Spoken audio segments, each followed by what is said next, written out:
everybody. Hi, Welcome. everybody. Welcome to another session of Awaken Your Relationships. I am Julie Murphy, and I'm the author of Awaken Your Wealth, and I'm the money chick, but the money doesn't come until you address everything else going on in your life. Otherwise, money will flow in, money will flow out, and it's money's energy, just like everything else. So whatever's going on in your health and in your relationships, this is why I've started this Awakening series, because if we don't address the stuff going on in the other parts of our world, we will continue to have an ebb and flow, debt, no debt relationship with our money, because we got to address these other things that are creating the financial reality that you have. So Rita, my friend here, is amazing expert on relationships. Tell everybody about yourself. Hey, well, for the last 14 years, I've helped women navigate through toxic and narcissistic relationships. You know, the types where everything's fine, and then you wake up in the morning to, 10 texts that, tell you that you're a horrible person, or threats, or or off the wall, bizarre. Some women tell me they're just like, I just want to have a normal conversation. So I help women start shifting the power from giving it to a narcissist to giving it to ourselves, so that we can start making the choices that we can be healthy again. And really live our passion. Well, and that's kind of why I do want to mention here early on that if people go to my website, juliemurphy.com, and give me your email address, I am about to launch that you get a free copy of my book, because I believe this is how much our world needs this healing right now. And all you have to do is pay for your own shipping. So if you go to juliemurphy.com and do that, we're going to be launching that in the next week. So good. That's exciting. I know. I just decided, books are not profit centers for most authors. And to me, it's like, you know what, as long as you pay for your shipping and it's not going to cost me an arm and a leg, let's get this world healing, because it's time for all of us to really have more laughter, more fun, more lightness of being. This heavy, daunting feeling that so many people are having. I just had a client the other day I was in the middle of, because of my lightness of being with the whole political scene and, with the virus and kids going back to school. Like it's a pressure cooker that we're all sitting in. And because I was just like going with the flow and being like, you know what, I just can't tap into any of it, the client hung up on me. Whoa. I can't take your cavalier attitude. And I was like, wow. That's a lot of pain and suffering that person's going through. And you know what? We don't deserve that. Nobody deserves that. Nobody deserves to be in that much pain and suffering and fear and anxiety. And it just shows me that we all really need to go inside. We need to go inside, and we need to love ourselves. And we're many of us are sitting in relationships that we've negotiated ourselves away. And many people, no different than why people don't necessarily know how to get their financial stuff together, but how do you sit in the reality? So I have a lot of people come to me, even people who make $300,000 a year, they're sitting in a ton of debt.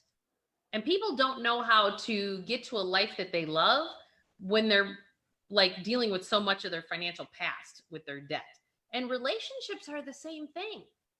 And they're super connected, because what happens is people get hijacked by other areas of their life, and they're not able to really work on their money. So we may have this dream of, getting things together and paying down our debt and getting our act together, but then something usually comes up. And in today's world, it's usually everybody is losing their shit. Everybody's, going off the rails. And because of that, we're using so much energy just trying to protect ourselves and navigate this weird emotional reality, that when we allow ourselves to be in those situations, we don't have any energy or time. It hijacks us from all of our dreams and goals and what we want to do. And we only have so much energy. And we really have to decide, how do we want to spend that energy? Where do we want it to go? It's like, you only have so much in a day. My daughter, I taught her not too long ago that something I learned back at the Chopra Center years ago was that it takes 17 seconds to shift your state. 17 seconds. And and I was like, I said something to her. I'm like, Bridget, she goes, Mom, 17 seconds. I got it. I was bad. I get it. Let's move on. And I was just like, you're right. That's the gift. It only takes 17 seconds. And it shifted our whole house yesterday. I had to laugh my butt off, you know? So we don't have to spend days and hours and weeks in this reality that doesn't make us giggle. Right. Well, and not just that, but empaths tend to be in relationships with people that they want to help or that they feel sorry for. So we stay in this codependent pattern because we want to feel connected. We want to feel like someone's taking care of us. But we can't do that because everybody's got issues. And so you have to look to yourself. But if you start to purposely change how you engage with the world, then your relationships around you change too. Because and they do get better, but it takes so long for people, you know, let's say for us to wake up. How long did it take you? You know, it took you decades. Yeah, for me. Yeah, well, I mean, I was married for 15 years, with him for 17, and the lessons just kept coming until I started to realize, going, wow, what are my needs? You know, it's like I was really good at, I realized, like, right when I went to college, that it was like, I got to get out and take care of myself because I'm one of 12 children. And so I moved out of the house at 17 years old, never went back into my parents' house. And people are like, how are you doing this? I'm like, I'm never going back there. Like, because I was taking care of everyone else's needs besides my own. And that was just, I didn't know any different. And that's what you did.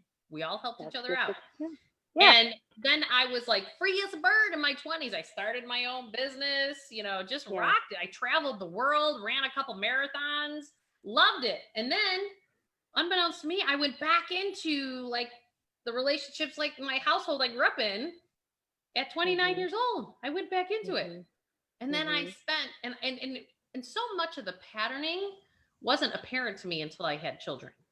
And then all of a sudden I'm going, you know, this is the stuff that I was not wanting to repeat.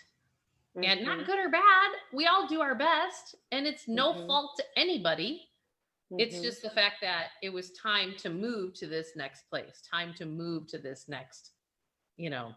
And so, yeah, it takes a while because you have to be able to step out of it and be the observer of what your reality actually is. And that's one step.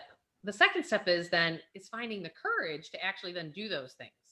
You know, I've heard over and over again that once people find the courage to actually deal with the reality that they're sitting in, then they take their old world with them. So, for example, I was just told a story the other day, and I know I experienced this myself, where they moved into the new place, sold the marriage home, but some of the furniture came with. And when they were setting up their bedroom furniture, it was like, oh, because that was the bed they slept in with the person that was not a healthy relationship. And like, there's little things that we don't realize that they have energy to them. And you don't, people are like, well, I didn't replace it because I don't have the money to. Well, we have to understand that money will come to you faster if you actually go get rid of those things and just sleep on a bed with a bed frame that costs like $100.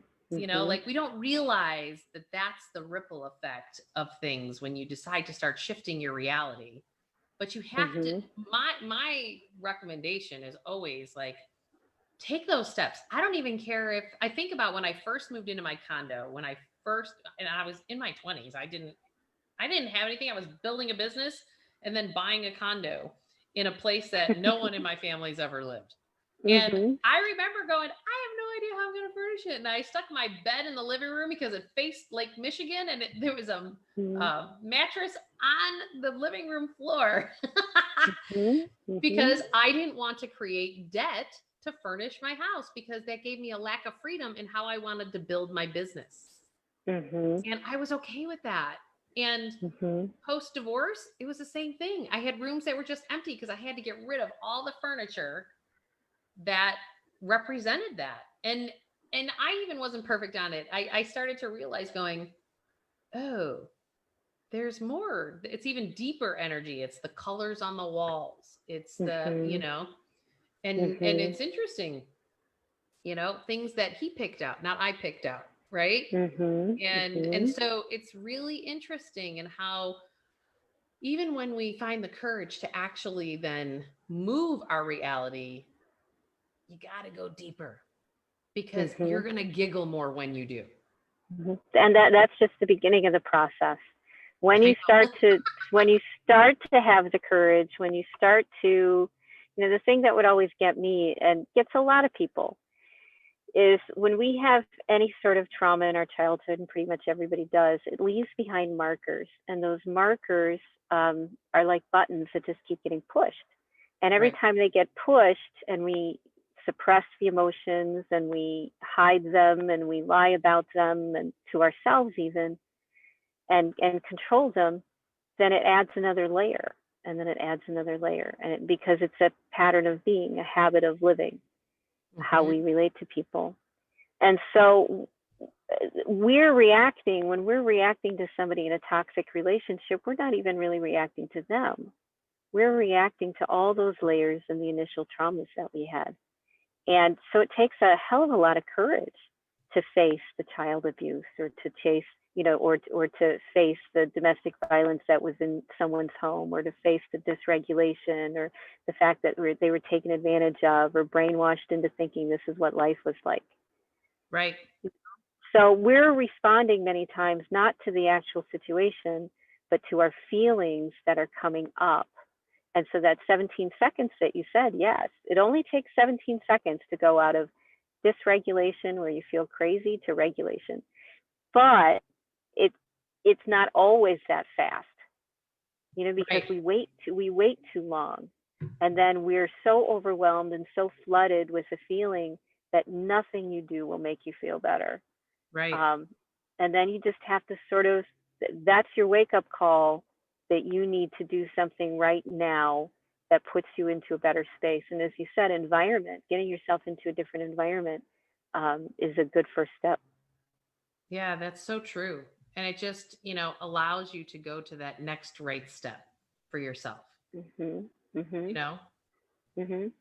the reality is everybody's freaking out these days and we're all wounded. And so we're all walking around in these narcissistic codependent relationships, pushing each other's buttons and feeling victimized. And it takes an enormous amount of courage for women to step forward after they've been victimized for so long and start to set boundaries, because you don't know what's going to happen. Is the worst thing that ever happened to you before going to happen again? How's this going to turn out? And then if you're in a relationship and you trigger the other person, then you can't trust what they're going to do, because if you come from trauma, you tend to not push the envelope. Right. And so you don't know what the other person is going to do, even if you've been in a relationship for 30, 40 years, because they're so volatile. You're like, I don't know if this will be a good day or a bad day. And you don't know what they're capable of, because you know that they don't have the same level of empathy that you probably have. They're more focused on themselves, which is human nature. When we're traumatized and stressed out, like most people are, human nature is to look out for number one at the expense of everybody else. That's just the fear talking. And we have to get places where we don't feel fearful so that we can make better choices. That's so true, because, and you've said this before, where when you are hijacked emotionally and you're not regulating your nervous system, then you lose 90% of your smarts. Yeah. I don't know what the exact percentage is, but it's a large amount. You're just not, you can't think clearly. You're so focused on how you feel and the obsessive thoughts in your head that you can't make good decisions. And so I tell women, and this is something that's weird that's been happening lately. I've been on calls and women have been more interested in repeating the same story of abuse than they've been in regulating themselves so they can start healing the story of abuse. And it just may be where everybody's at. So do you think it's because that's where people are comfortable? Like it's what they know? And is it conscious? Yeah. I think it's where I think they don't realize there are other ways. I mean, because it's been pushed on them with therapy that you go and you talk about it, but we don't want to talk about it, or sometimes we can't. It's so hidden or so blocked by stress chemicals that we can't even access the feeling just by having talk therapy. Right. We have to start doing body therapy as well, because even in different body positions, different memories come up. Right. People think that emotions are just, this ephemeral, wiggly stuff that nobody can control, but emotions are chemicals that are, put out by different glands and organs. And we influence those glands and organs by how healthy they are, by how much time we take nourishing them.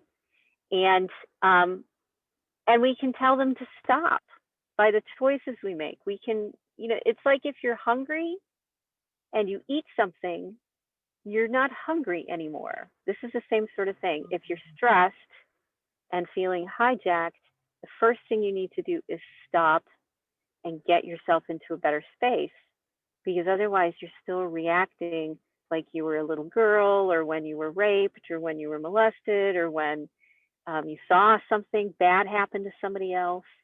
All those feelings are still in your system, and that's what you're reacting to. You're not actually reacting to the situation, which might be something manageable, which might be if you just stood up to them and said, you know what, I'm blocking you for today because I don't like what you're saying to me.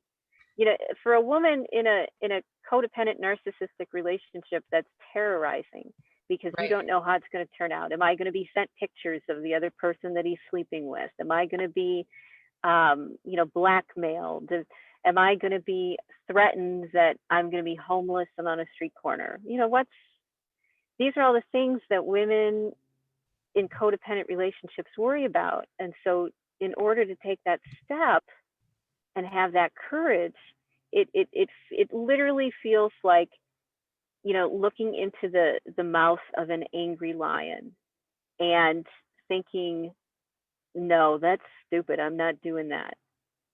But in reality, we don't have to put our head in, our head in the mouth of an angry lion. Instead, we can say, no, I'm going to go do something else. Thanks. Right. You do it on your own. You're an adult. You're fine. Yeah, exactly. And so it's so interesting. Can we unpack something here live for people? Yeah, I love it. Because there's a comment that was actually put on our live here that I actually have this woman who attended a workshop that I 100% paid for, but it was jointly organized. And she puts, hijacking spiritual workshops by Billy and not fulfilling due to migraine from your relationship. What a joke. So this is someone who attended what I want to do in this moment, because I believe this is what spirit is doing. My nervous system is 100% hijacked from this. Yep. Yes, it is. I would like to actually unpack this right now so people can see this, because it is alive and it's happening.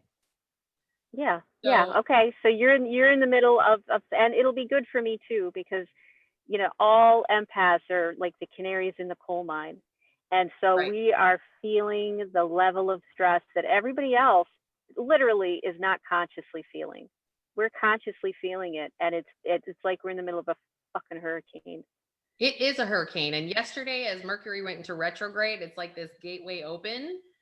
And our nervous systems are all having to feel a greater intensity. So many of the people who are watching, probably in the last 48 hours, they've energetically started to feel more intensity, not really sure where it's all coming from. And I've gotten super good at being the observer.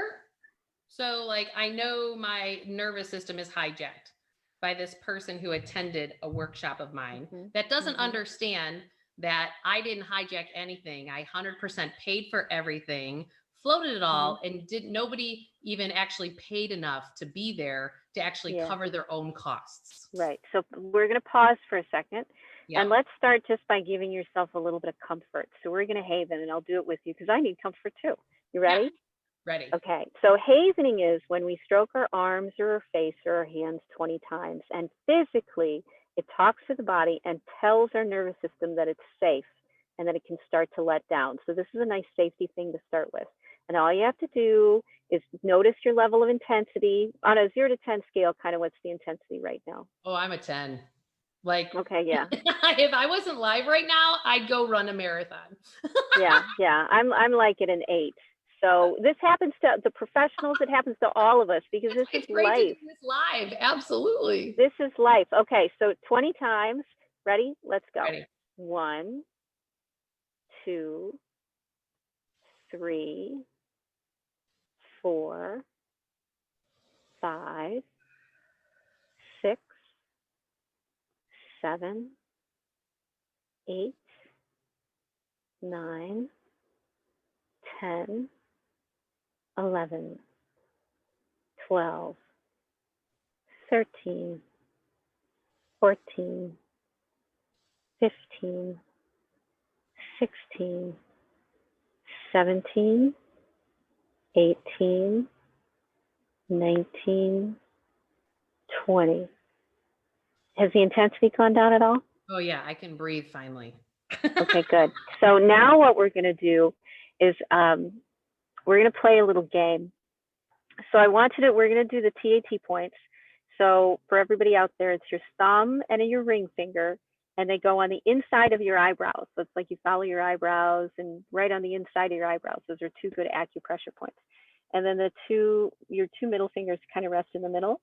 And then your other hand goes on the back of your head, kind of cradling your skull and cradling the top of your neck. So what I want you to do while you're holding these points is I want you to start talking to me about the weather today and the color of the leaves and the sky. So the weather is partly, well, actually more cloudy in Chicago. And we've got beautiful red and yellow and orange and green trees on the horizon here out my window. And it's a fall day, crisp, but yet still somewhat warm. Have you been out seeing the colors lately? Yeah, I've been out lately. Yeah. I need to probably go for more walks out in nature with everything going on in the world. Why haven't you? I'm trying to get the to-do list done. My kids got removed from school again because one of their classmates wound up with the virus. And so I have been trying to, oh, wow, interesting. I took on taking the majority of the children, and the one that was in the classroom with the child is actually at my ex. So I took on the majority of the responsibility of it all. So I'm not getting fed, going out in nature as an example, because I took on more than was my 50% responsibility of my children. Okay, so we're going to have it again. You ready? Ready. 1, 2, 3, 4, 5, 6, 7, 8, 9, 10, 11, 12, 13, 14, 15, 16, 17, 18, 19, and 20. Okay, I want you to hold the TAT points again, but this time I'm going to talk to you. Okay. So a lot of times when we feel stressed out, it's about a layering effect. And usually the thing that's making us most upset and making us most crazy, we're not aware of because it's scary to us, or it's something that we want to ignore, or it's something that feels too big to even look at. And because of that, something else in the world triggers us. Because the comment that came up, it's just a comment. It's a woman that's having a rough time. And the problem isn't that she made a comment. The problem is that you've got so much going on in your life that a comment like that can knock you off balance. Right. So you have to look at not just a comment, you have to look at what else is going on in your life Can I point out to people what's happening as you're talking? Yes, I please want people to do. notice the shaking that is happening with me, because my nervous system is releasing old trauma while we're doing this. And that's what happens when you release it. It's an unwinding. It's like there's tension in your muscles and it's letting go and it's unwinding and you shake.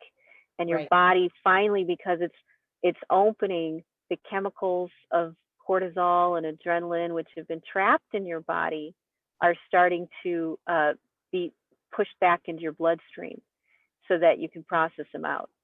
So you're not only unwinding your nervous system, but the process of that is it unwinds your physical self, your muscles, and it lets loose the chemicals that are toxic when they build up. Right. Okay, so do you feel better? Completely better. My nervous system is total, it's like very level at this point. Good. As opposed to it going up here and my head going. Yeah. So what's your next step then? Because if you're not getting something you need, what's your next step? If I'm not getting something that I need. It's really about the fact that everyone in my life needs to source their own life force energy. And I need to source my own world. So like in this particular instance, I became a part of a workshop that, since I was bankrolling and they didn't have enough attendees, I then brought attendees as well because I have a bigger following, and that I needed to just stay out of it and let that person's experience be what their experience was, without me sourcing it, bringing more to the table. Because you have to, I always talk about building your life from the inside out, but you can't do that if you're sourcing your energy, if you're sourcing your money, which is energy, or sourcing your whatever from someone besides yourself. The next step is that I just need to make sure that in every area of my life that I am continuing to hold boundaries to where, because I'm an overgiver, that's the issue, right? Most women I'm are. an overgiver. That's how I've compensated through the years. And it's about everyone in my life. And it's interesting because I've been addressing the fact of enchantment, being in, not enchantment, sorry, entrapped. And I even look at, post-divorce. I am on the hook for 6 more years for a lot of alimony. And it's like, how do I get out of that entrapment? Because I just want all the shackles off. I'm done. I'm done. I'm done. And so, so anywhere where I haven't held boundaries so that people source their own lives, it's not that you don't help people out, but you don't do it where you're giving and they're taking. That's the difference. If you're giving and they're giving, then it's balanced. But it's when it's not that, it becomes, off kilter. And they did a great research thing. They used the game tic-tac-toe.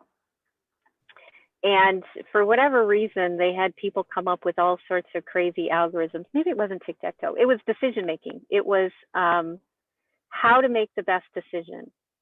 And I think they used the game tic-tac-toe as a vehicle for it, because they wanted to come up with, what's always the best decision to make. And what they discovered was some people are givers, some people want to be fair, and some people are takers.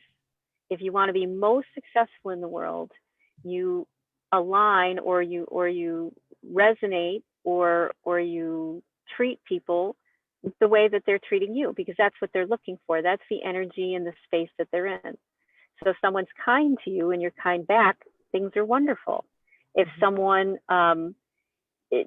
treats you unfairly, always treat people well first. And then if they treat you unfairly or off balance, then your energy needs to, it doesn't have to be, you're treating them unfairly, but your energy needs to match that. of this is not fair, I'm not tolerating this. And then you have people who, in their point of view, it's all about them, and that it doesn't matter whether it's fair or not. It matters that they're trying to survive. And so that those are the three main levels. And they found if you treat people how they treat you, for the most part, that's the best way to go through the world. Because fair, but as long as you treat them well first, you set the first step, and then you see how they respond, and then you match their response. And they found that is actually what worked best. Treat people as they treat you, because we've got this idea, this religious idea that, we have to be nice to everybody. We have to be good and compassionate and loving. I always felt that was a patriarchal statement. Religion. Yeah. I always thought that was a male-dominated belief system, because women don't tend to struggle with that as much as men do. Women need help setting boundaries. Women need help respecting themselves. They don't need help being more compassionate and giving more and being more loving. And that's a trap we get into. I joined a spiritual group, a Native American spiritual group, a while back. I'm no longer a part of it. But the reason that I enjoyed it was because it matched my beliefs, which was give more, give more, give more, which meant that it really wasn't a good fit for me, because it just took advantage of the fact that I was a giver already. Yep. We have to recognize that being nice and fluffy and kind and generous isn't always the best way to go, because if you don't respect yourself, then you're not both bringing the best to the table. Only one person is, and you're actually sucking energy away. When you respect yourself and realize that they're an adult and they're responsible for their own things, then you can achieve greater things, because you're holding them accountable. Really, boundaries are just holding someone else accountable for behaving like a decent person. Well, and we have to remember that everything is energy. And so whatever it is that we do, whether you hold more healthy boundaries or not, you're going to get more of that.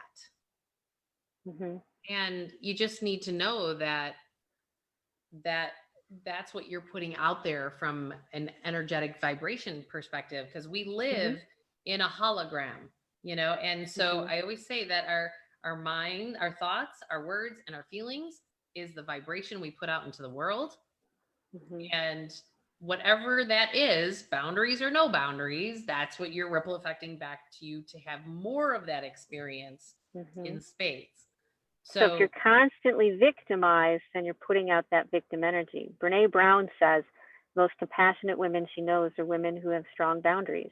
Because how can you be compassionate for someone else if you're constantly being literally victimized and allowing it for whatever reason that you are? And it's not good or bad. We all allow ourselves to be victimized usually. I mean, look at our country right now. We're all being victimized. But if you stay in that victim energy, if you don't purposely look for opportunities or break that pain cycle by going to a park or going for a walk or doing havening or TAT points, you would have obsessed about this probably for the rest of the day if we hadn't had this, this intervention. Yeah, it was interesting to me to watch like my nervous system be hijacked, but that person didn't know the reality. They just knew about what somebody else was communicating and bitching about, not knowing all the facts. You know, like, and I'm just sitting here, so I can observe that and I can be like, wow, like I don't need to participate in any of that. But what I find interesting is, and why I wanted to share that with everybody, was because of the fact that it was me being hijacked live. Oh, yeah. People could, so it's one thing to take the stuff that we're talking about and taking it words, but there's nothing better than having the experience and having people watch. Like, as you know, it's one thing for us to say, yeah, let's do some havening. Hey, let's look like we're on a spaceship. You know, I mean, Right, I know. I just tell people, like, just play along. Just play along. Just do it. But when you watch, like, you could physically see my hand shaking when we were doing that. And then that shows how the trauma gets stored in our nervous systems to be able to actually then release it. And it can happen. The release can happen that fast. Because 17 really, seconds. my nervous system getting hijacked like that really had nothing to do with the comment. And it happened instantaneously. 30 and you seconds can flip flat. Yep, and it can happen. You can flip it back simultaneously too. Just nobody ever really taught us how to do this. They Correct. taught us to just talk about it until we're sick of it.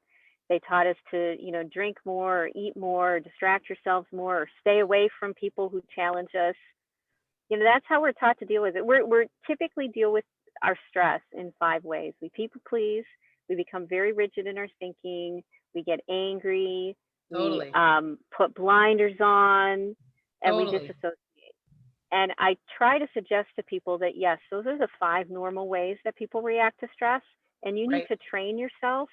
If you're noticing yourself feeling any of those ways, you have to train yourself to pause and do whatever you need to do to regulate your nervous system before you take the next step. Because otherwise, you're trying to get something done with an arm and a leg tied behind your back, and you don't have to. It's not Right. necessary. Right. The problem is when we're regulating and we're feeling better, but then we're still bombarded because nobody else around us is regulating. Right. It's like you can't get out of the stuck place because the other person isn't agreeing to be healthy. Mm-hmm.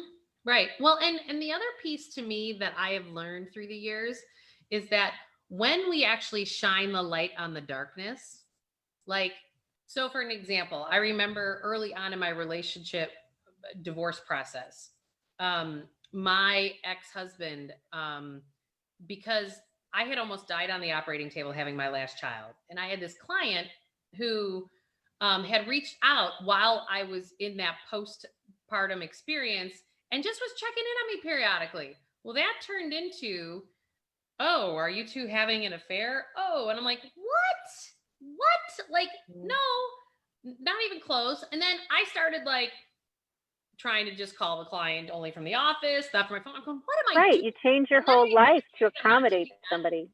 Right. I wasn't going to do that because it wasn't happening. None of that was actually occurring. And so then I turned around and in our divorce process, he's just like, well, I found on the internet their name, their address, their wife. He goes, my ex-husband was so under duress that he was threatening me that he was going to show up at the door and tell his wife that we were having an affair, which none of it was true. So I actually asked the husband and the wife to dinner or lunch one day, and I told them everything that was happening. I shined the light on it. I just said, my client goes, are you firing us? I go, no, not at all. I really don't. And he goes, oh, thank God. He goes, yeah, he's crazy. Because it was April 1st, the day that I told him. And he was like, he goes, I thought you were playing an April Fool's joke on us. I was like, no, not doing that. And so after I shined the light on it, it's like the darkness of it all just went away because it's like, I wasn't playing the game in the relationship of trying to like prove that I was right and prove that nothing was happening. I wasn't trying to prove anything. All I did was say, you know what, this is what's going on in my world. And I was just honest and I was upfront and going, I'm not really sure why he's behaving this way. I know he's terrified of our divorce process because I was the income earner and what does that mean for him and blah, blah, blah, blah, blah, blah, blah. So just know that as you're all unpacking your relationships, when people start throwing that kind of stuff out, if you just shine light on it and just have open and honest authenticity, and that bright light just gets shined on it, it causes everything that's like what I would call dark in nature just to dissipate, which is also why I wanted to work. Right. Yeah, you had to do some work before you got there because when he first started to accuse you, the natural reaction is defensiveness and explanation and people pleasing and all those things. We want to somehow make it better, and it just makes it worse.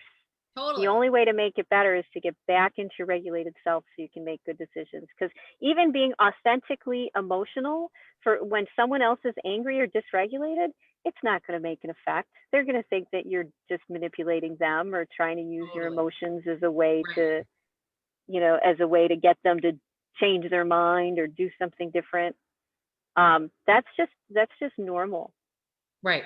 Well, and just shining the light on the dark causes it to dissipate. I had someone tell me along the way in my journey that lower vibrations. So people, so our emotions are all in different vibrations. And Dr. Joe Dispenza's book talks about this, you know, that love and happiness, that joy, that's all high frequency. Whereas anger, hatred, you know, competition, that's all lower frequency. Like they can actually measure these things of what's vibrating at different megahertz in your body.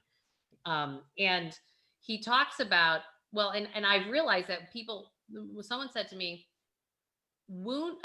lower vibrations work through wounded people to bring down bright lights.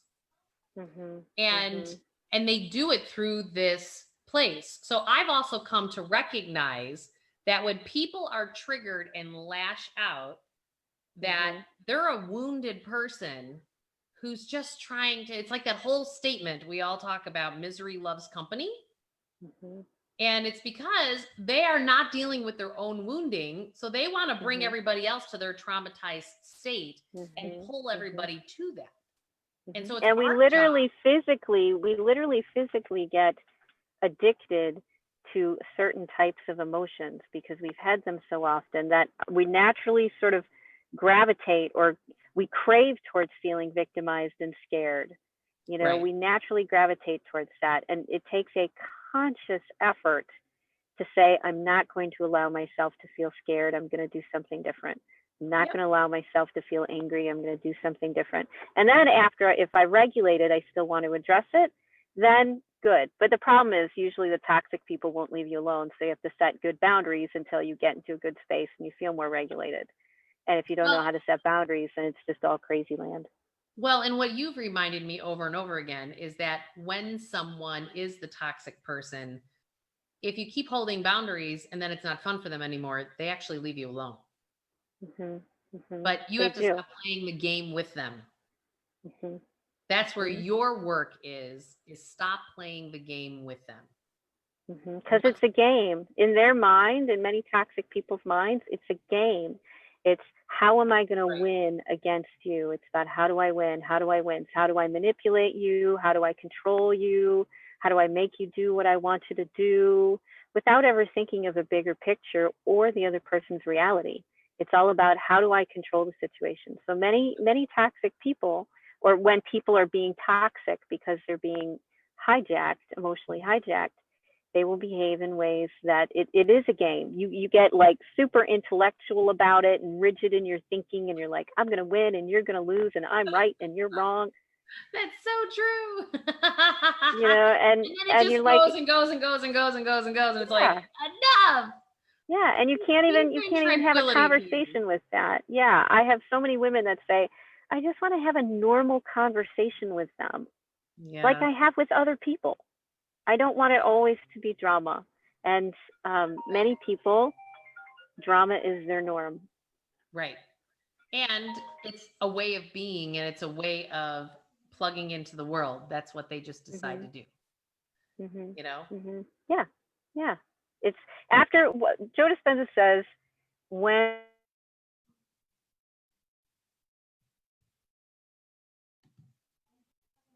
regulated. There, Rita. I can't hear you anymore for some reason. Your Wi-Fi is jammed up. Okay, hang on. All right, can you hear me now? Let's see if she comes back on. Hopefully everyone can still hear me. Oh, can you hear me now? Oh yeah, there you are. Okay, good. I'm in a forest preserve today, nourishing myself.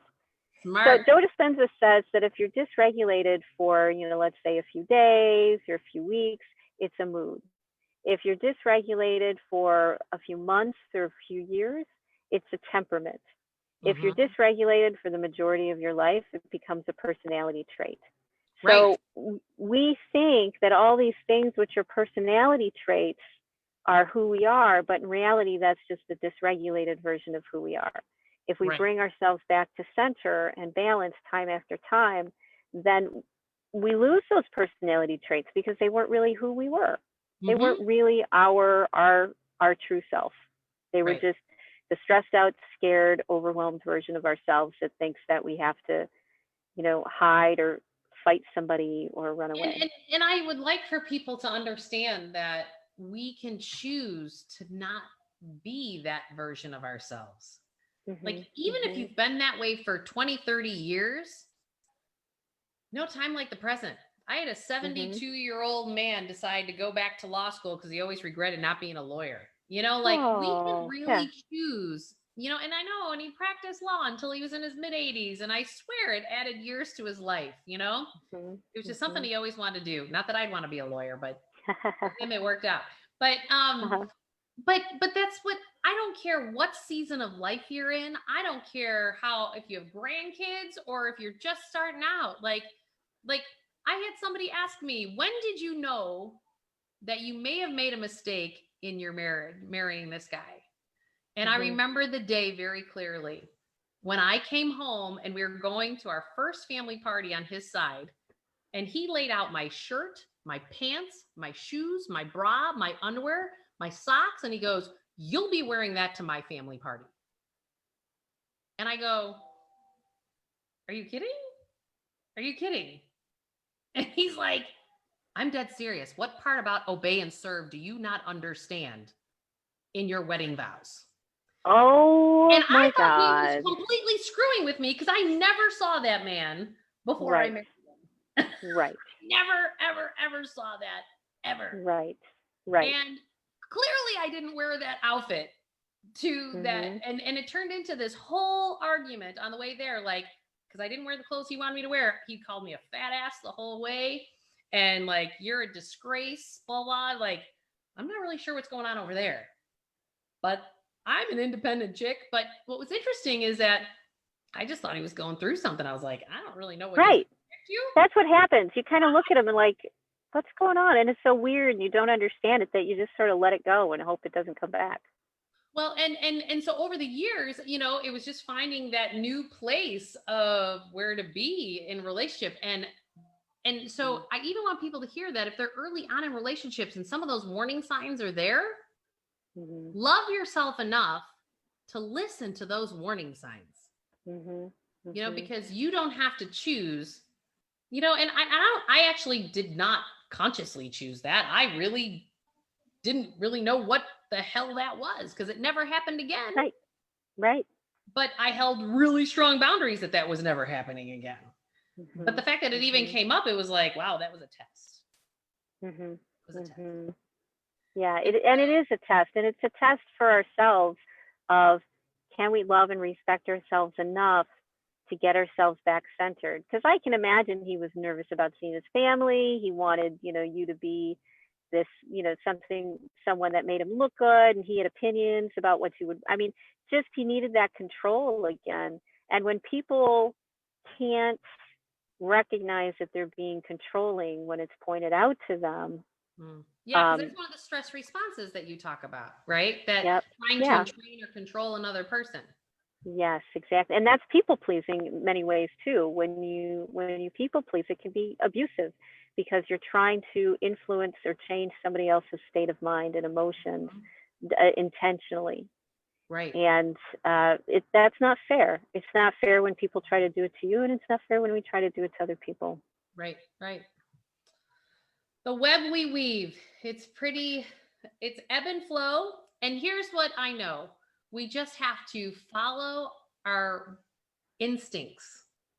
You know, you always talk about the three brains, you know, your mind, your heart, and your gut, right? And there's brain cells in them. I mean, there's actually brain cells in your heart, and there's brain cells in your gut. I mean, they're the same types of cells that you find in your brain, but there's some that live in your heart and some that live in your gut. Super interesting. Amazing. Well, I am super grateful for our Thursday mornings together at 9 a.m. And I appreciate all those that are listening. And we hope that this helps you to shine some bright light in your world, because we all deserve to laugh and giggle all the time, but we can't do that when we're staying in these places where the shackles are not coming off, and then you're not rebuilding into a life that you love. So Rita, how do people get a hold of you if they want some help one-on-one? They can go to inspiremassage.com right now, And I'll do 2 free strategy calls. So if somebody sends me an email or a message, then we'll connect, and I'll see if I can give them some tools and see what we want to do next. Okay, that sounds great. And again, juliemurphy.com. Please come there. Give me your email address because I am giving out a free copy of my book. All you have to do is pay for shipping. Thanks, everybody. Take care. Everybody. See you next week. Bye-bye. Bye.